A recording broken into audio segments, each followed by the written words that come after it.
স্বাধীন ভারতের জাতীয় পতাকার নির্মাণের সঙ্গেও জড়িয়ে রয়েছে এক নারী শিল্পীর নাম।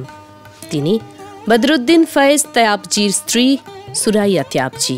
যখন আমাদের কনস্টিটিউয়েন্ট অ্যাসেম্বলিতে আলোচনা হচ্ছে যে কোনটা আমাদের জাতীয় আমাদের জাতীয় পতাকা হবে এই চরখার পতাকার বদলে, সেই আলোচনা সভার অ্যারেঞ্জমেন্টগুলো কিন্তু ওই তৈয়বজি করেছিল। সুরাইয়া তৈয়বজিকে কিন্তু ডিজাইনার বলা যাবে না। She was perhaps the first flag make Indian national flag in its এখনকার রূপ অনুযায়ী প্রথম মেকার। স্বাধীনতা এসেছিল ঠিকই, সঙ্গে এসেছিল দেশভাগের অক্ষয় যন্ত্রণা।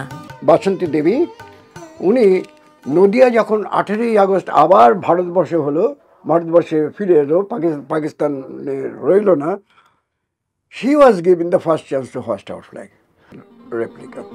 সদ্য স্বাধীনতাপ্রাপ্ত ভারত রাষ্ট্রে নতুন জাতীয় পতাকার ব্যবহারও হয়েছিল হরেক রকমের।